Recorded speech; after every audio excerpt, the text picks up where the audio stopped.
அந்த நாங்கள் என்ன யுகிச்சோமோ இன்றைக்கி இடியினுடைய அதிகாரப்பூர்வமான அறிவிப்பில் அது இருக்குது. அதனால் நாங்கள் பயந்தது உண்மைதான். 1000 கோடி ரூபாய்க்கு மேலே இல்லை கிக் பேக் கமிஷன் நடந்திருக்கு. நிச்சயமாக சத்தீஸ்கர் டெல்லியில் லிக்கர் ஸ்கேம் என்ன நடந்ததோ அதைவிட பெரிதாக சென்னை லிக்கர் ஸ்கேம் இருக்கும் என்கின்ற ஒரு எண்ணம் எங்களுக்கு இருக்குது. சரி, தமிழ்நாட்டுக்காரங்க செஞ்சதை எதிர்க்கிறது மூலமாக தமிழனை திராவிட முன்னேற்ற கழகம் எதிர்க்கிறாங்கன்னு நான் பார்க்குறேங்கண்ணா. ஒரு தமிழ்நாட்டை சார்ந்த இளைஞன் இத்தனை பேர் சப்மிட் பண்ணதில் அவருடைய சிம்பல் செலக்ட் ஆகிருக்கு. தமிழனாக நான் பெருமைப்படுகின்றேன். அதை எதிர்ப்பதன் மூலமாக தமிழனையும் தமிழ்நாட்டையும் திராவிட முன்னேற்ற கழகம் எதிர்ப்பதாக நாங்கள் பார்க்கின்றோம். நம்முடைய திமுக அரசு நாளைக்கு பட்ஜெட் வெளியிட இருக்கிறாங்க.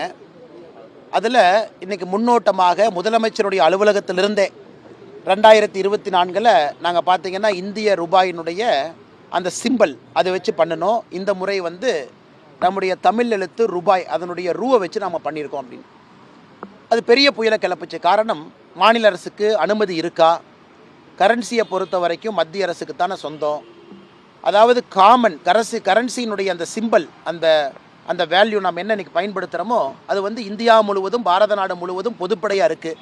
அதை மாற்றிருக்காங்களேன்னு நாங்கள் கூட நிறைய தொலைக்காட்சியில் பேசினோங்கன்னா, நம்ம தலைவர்கள் பேசுனாங்க, எல்லாம் பேசணும். நாங்கள் தான் முதல்ல வன்மையாக கண்டிக்கிறோம். காரணம் என்னன்னாங்கன்னா, 2024, 23, 22 எல்லாம் நம்ம காமன் சிம்பிளை தான் ஃபாலோ பண்ணாங்க. அதுவும் தமிழ்நாட்டை சார்ந்த ஒரு சகோதரர் 2010 இது உருவாக்குனாங்க. இந்தியா முழுவதும் நடந்த டிசைன் காம்படிஷனில் செலக்ட் பண்ணாங்க. அப்போ திமுக கூட்டணியில் இருந்தாங்க. அவருக்கு பெரிய பாராட்டு விழா தமிழ்நாட்டில் நடத்தணும். ஏன்னா அவர் திமுகவினுடைய முன்னாள் எம்எல்ஏ 1971 ரிஷிவந்தியம் தொகுதியினுடைய திமுக எம்எல்ஏவினுடைய மகனும் கூட. கலைஞர் ஐயாவே கையில் அதை பிடிச்சி அந்த பையனுக்கு பாராட்டு தெரிவித்தாங்க. இன்றைக்கி இத்தனை ஆண்டு காலம் ஆன பிறகு இன்றைக்கி புதுசாக மாநிலத்தினுடைய பிளானிங் கமிஷனுடைய எக்ஸிக்யூட்டிவ் வைஸ் சேர்மன் ஐயா அவங்க சொல்கிறாங்க, இல்லை அதில் தேவனாங்கிரி ஸ்கிரிப்ட் இருக்குன்னு. 2010 எல்லோருக்குமே தெரியும். இந்த புதிய சிம்பல் வரும் பொழுது இன்றைக்கி மாநில அரசு அரசியல் காரணத்திற்காக ஒரு பின்னோக்கி செல்லக்கூடிய ஒரு பார்வையில் அதை எடுத்திருக்கின்றார்கள். அதை வன்மையாக நாங்கள் கண்டிக்கிறோம்.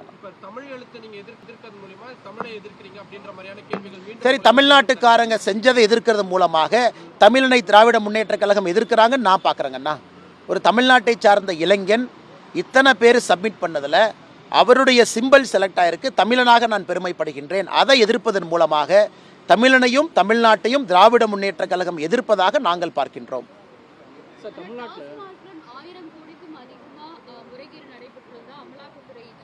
இப்போ தான் அந்த செய்தி குறிப்பை பார்த்துங்க மேடம்.